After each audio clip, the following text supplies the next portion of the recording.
And it gives me great pleasure to introduce David P., who's going to share with us for about 30 minutes. Thank you very much. My name's David and I'm an addict. Hi, David. I'm still an addict after all these years. The reason we chose this topic is because it's a chapter in the Living Clean book, which some of you may have and have read. Well, I had it for a while before I read it. I own that. It sat in the toilet, and I think, well, I'll read that when I go in the toilet, and then I realised I wasn't reading it. And then I opened it, and there was this page, and it was amazing, so I'm going to read part of it. Why we stay.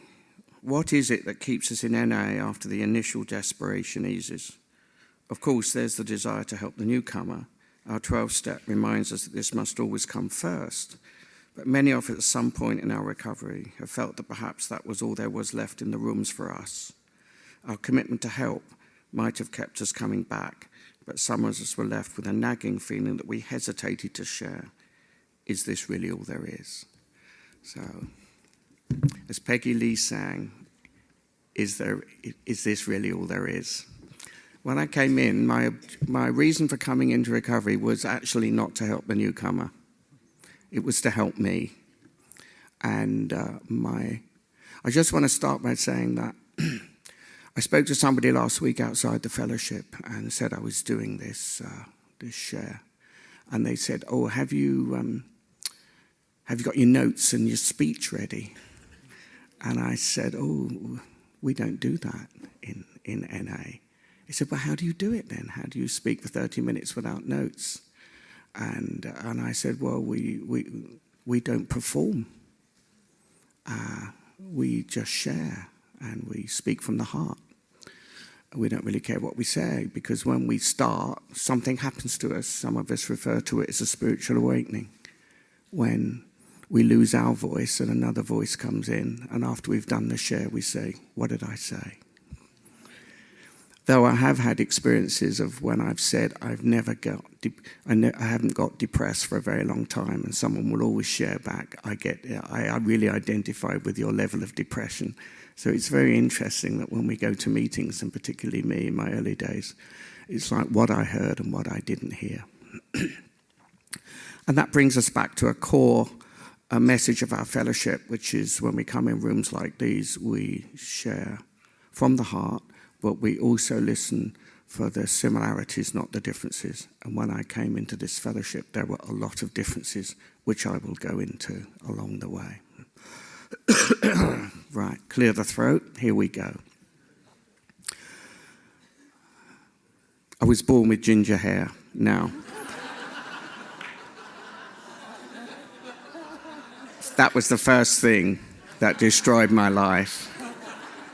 I was also the shortest person in every class. I was the last person in shorts, last person in long trousers in school. And I squinted and stammered till I was 14, so I was not terribly popular.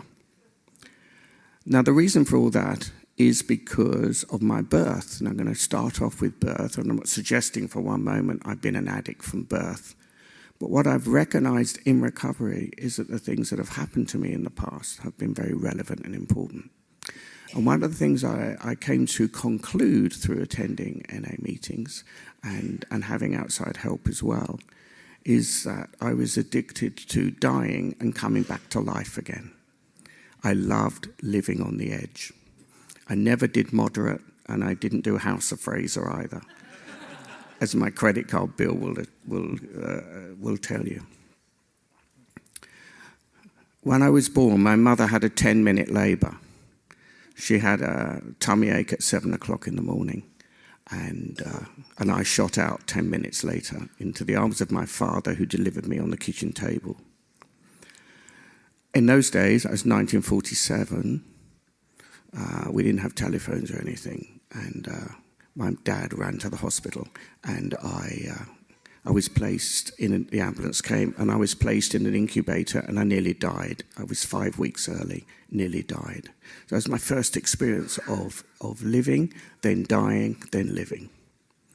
When I was 6 months old, I went blue, stopped breathing, didn't want to be here, and got meningitis on the spine and went back into an incubator for another 6 weeks. So the first year of my life, I nearly died twice, and they thought I had brain damage. So for 10 years, I was going to Great Ormond Street Hospital every couple of months, see if my brain was okay. Now I'm here. I'm still here. I've still got brain damage of some kind, but through the use of drugs, more than anything else. So this was the seedbed of not fitting in. Noel Coward said that when he went to Japan, he always arrived after the cherry blossom had fallen. He missed everything, and I always felt through life that was the story of my life. I was always at the end of the queue for various things.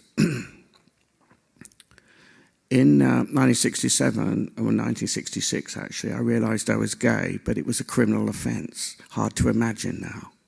It was a criminal offence, and so I had some, should we say, psychiatric health problems around this. And I went to see a psychiatrist, and I said, she said, we can help you with this. And I said, well, how can you do that? And she said, well, we can give you electric shock therapy. And I said, what's that? And she said, well, we show you pictures of naked ladies, and that's fine. And when we show you pictures of naked men, we put 5,000 volts through you. And that was how it was. And that method was still used right up into the 70s in this country. So I didn't fancy that much. So I said, what's the alternative? And she said, Valium, Librium, and Mogadon. I said, I'll take that. So that's how I started, really, with my drug use. The weird thing was I was working for the pharmaceutical company that made Valium, Librium, and Mogadon. So when she gave me the script, I said, this isn't strong enough. And she said, how did you know that? And I said, because I work on that particular product. So I arrived in London. What's interesting about recovery now in NA is that people use different drugs. And, you know, I got clean before they invented the wine box. I got clean before ecstasy. I got clean before crystal meth. I got clean before all these things, but tell you what, I was still an addict and still a junkie. Throughout the 70s, one of the drugs I used, some of you were too young to know this particular potion, but it was called kaolin and morphine mixture. Oh, I love separating that. Every day I would separate this mixture. Fantastic. What I didn't realize was that I had other addictions. I had an addictive personality. Hang a second here.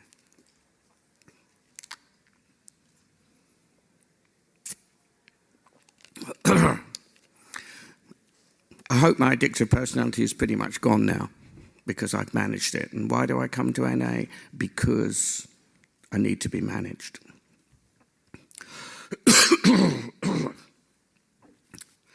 Mae West was once asked why she had mirrors above her ceiling while she had sex. And she said, so I can see how well I'm doing. That's why I come to NA, to see how well I'm doing. Because I've no idea how well I'm doing, but when I listen to other people in meetings, I remember I used to do that. I felt like that. I was vulnerable. I didn't share. This person who, what is the matter with me? This person who said to me last week about doing this chair also said to me the classic line that some of you have heard, you're not still going to those meetings, are you? And I say, well, actually, if I said to you, why are you still going to the gym twice a week and go to the cinema twice a week, and why do you jog 4 times a week? You would wonder why I'm asking that question. So that's why I'm asking. I'm telling you that I go because it's some kind of mind gym. It's easier for them to kind of focus on that. But also I see it now at this point in recovery, and I'm 33 years clean, that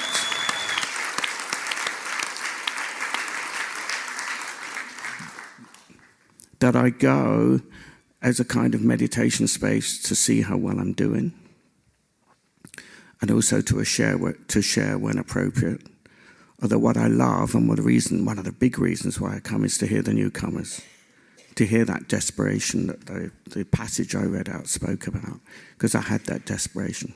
So when I came, I came into this fellowship via another fellowship, which sometimes we refer to as the Red Noses.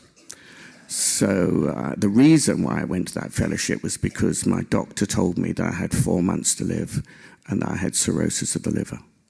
So I went to the other fellowship, and I had 8 relapses in that fellowship in 14 months. And then I came to this fellowship. In 1981, I was diagnosed with chronic active hepatitis B virus, and which was incurable. There was no cure.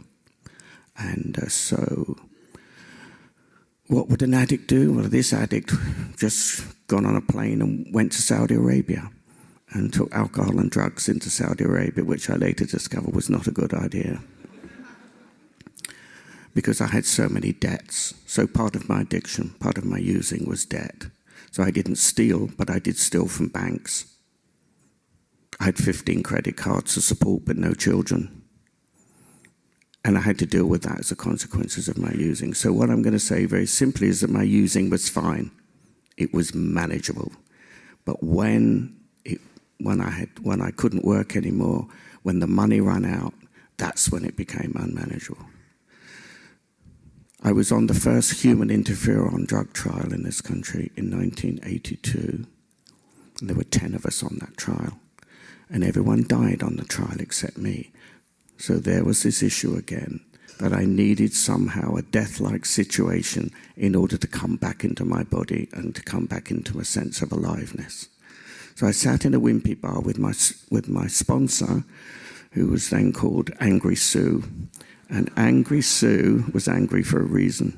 And I thought she would tell me off for relapsing. And she said in a soft and gentle way, I think it's about time you looked at your drug problem, and that there's a new fellowship in town, and it's called Narcotics Anonymous.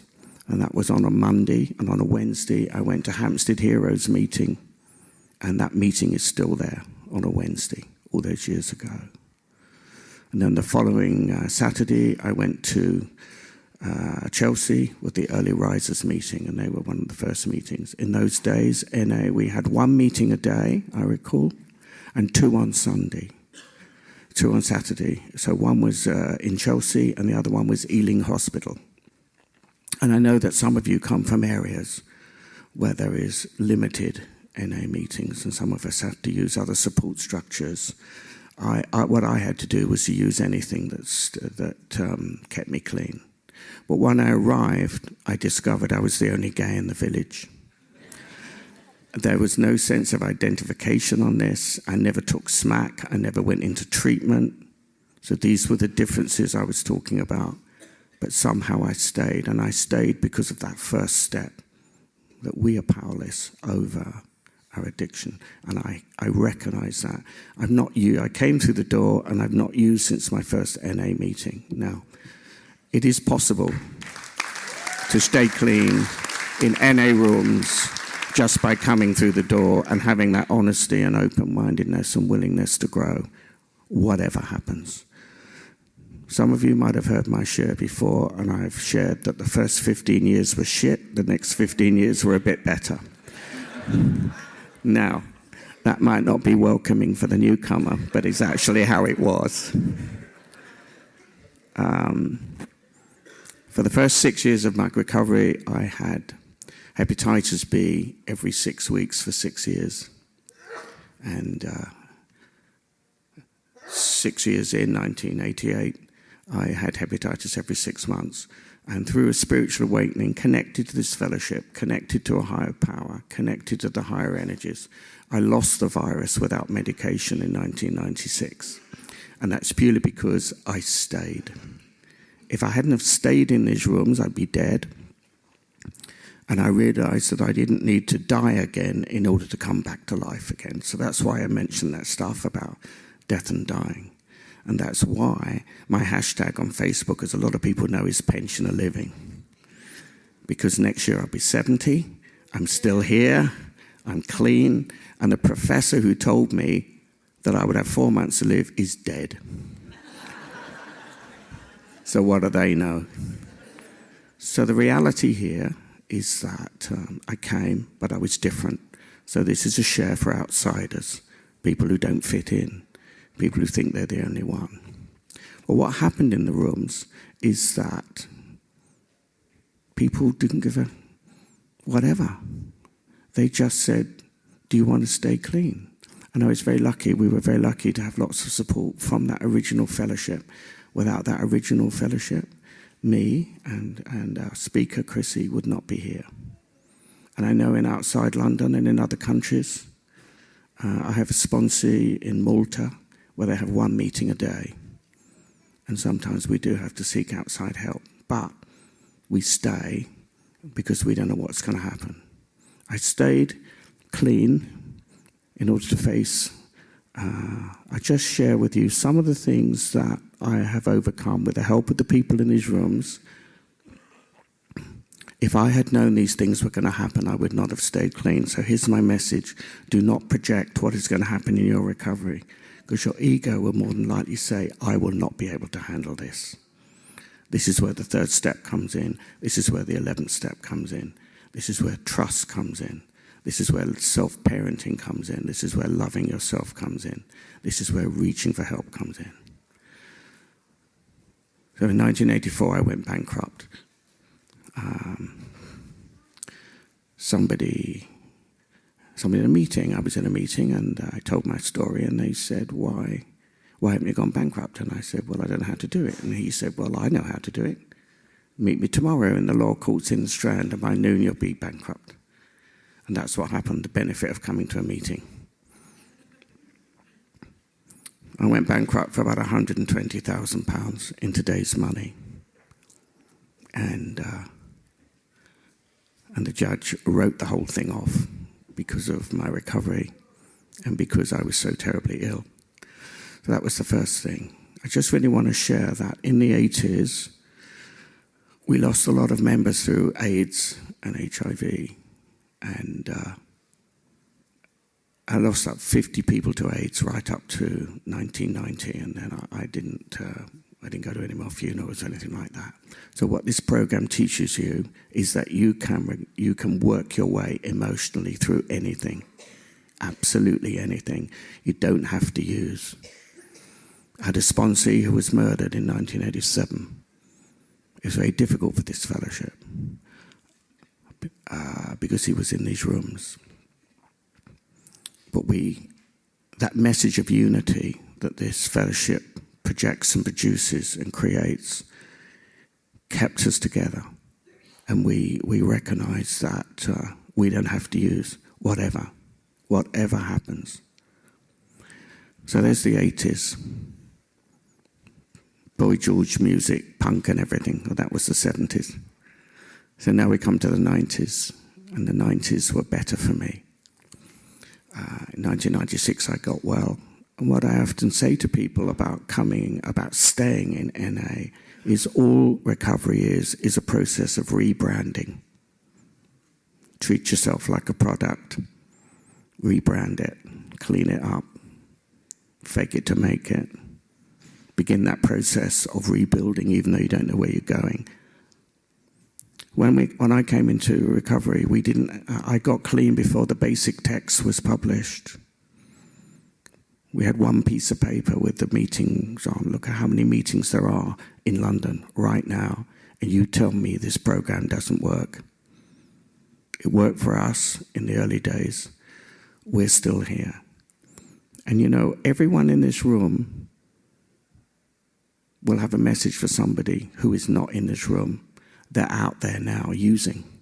And if you don't stay, who's going to help them? Who's going to assist them? Who's going to give them a message? And that's something that we're inclined to forget when we get busy with our own lives. The other reason why I've stayed is as I'm getting older, I have created people in my life that are younger. Because the thought of me hanging out with a load of 70-year-olds is frankly quite frightening. Sometimes I go on holiday. Once in recovery, I went to Benidorm in one of those old people saga holidays. God almighty. They've clearly never been to an NA dance, though, have they? So one of the things I've learned in recovery, and one of the reasons why I've stayed, is to gain some kind of balance in my life, to have a balanced worldview of everything. You know, when I was using, I really didn't care what was happening in the world. And coming into recovery and staying means that eventually someone here in this room will find their voice. I mean, you don't have to walk along the street with a placard. But in the 8th and 9th step, we talk about making amends in a soft and gentle way, without asking for recognition or applause. And trust me on this one, that takes practice. And because I don't have family, both my parents are dead, I don't have any family. I am an orphan in NA. And NA is my family as such, though I'm not someone who is Mr. NA by any means. I have a very wide and varied life. And this is the message I put out to you. Use this program as a footstool to stand on. And the rest of it kind of just grows and grows and happens. The spiritual part of the program was essential, and one of the reasons why I stayed. Along the way, in different meetings in different countries, I met this old timer of a fellowship, and I said, why do you stay? Why do you keep coming back? And he said, well, I think he was about 40 years clean.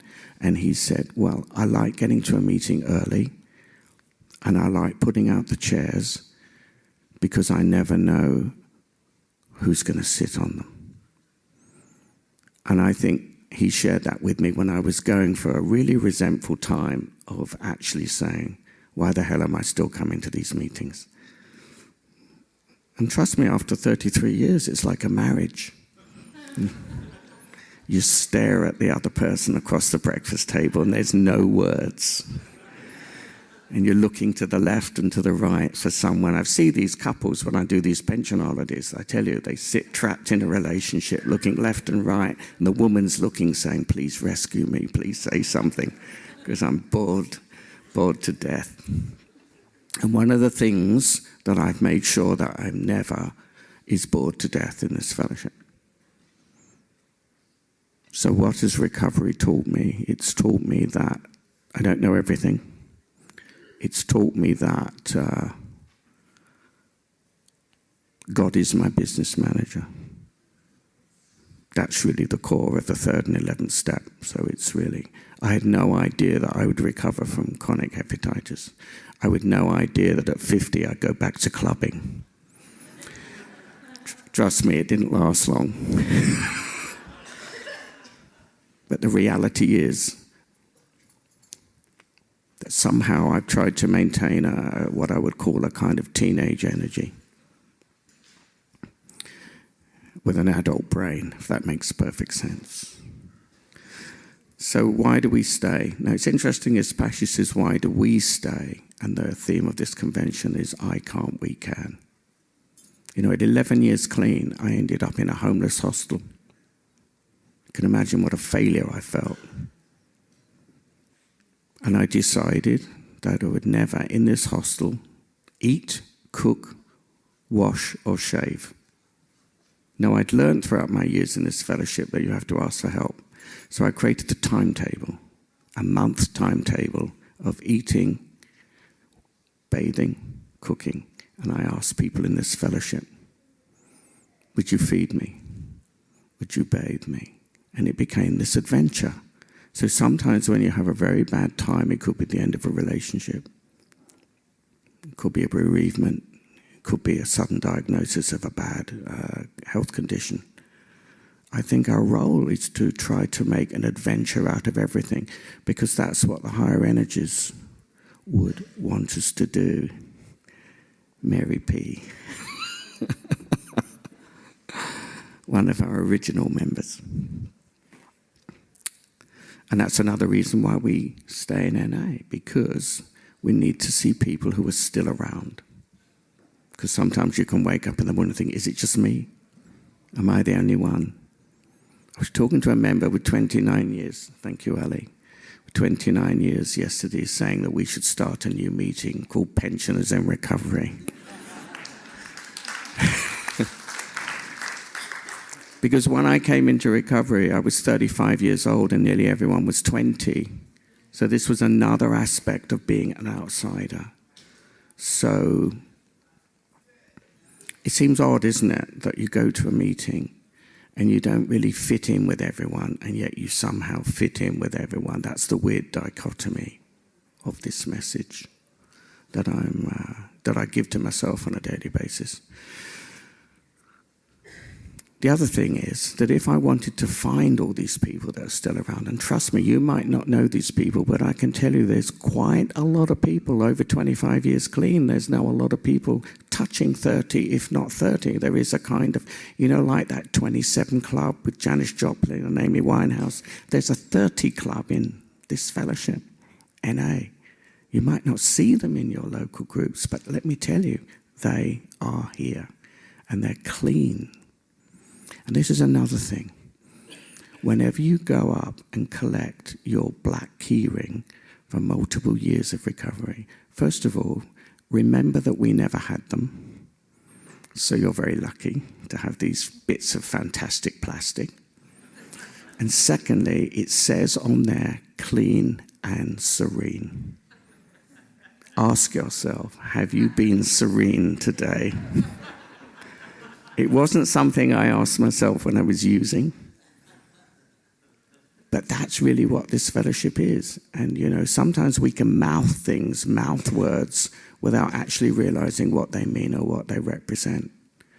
Serenity, the end of every meeting, we talk about serenity. Is it just clockwork? Do we just say, God grant me the serenity? So that's what I do. So in my toilet, I have Living Clean, which I may or may not open. I have Just for Today, which I may or may not open, and think that everything is going well. And I think my last message is, there is something to be said about survivor syndrome. Why me? All those addicts that have come in and have not come back. The addicts who are 25 years clean, but are not here, have turned away from the fellowship. And I think what they're lacking is what this fellowship gives us, which is the therapeutic value of one addict helping another, and what that gives us and how it takes us away from our problems. With all those problems that I listed earlier, health problems, financial problems, living problems, emotional problems. It's the people in the rooms. I don't know how people outside of rooms cope with those things, to be perfectly honest.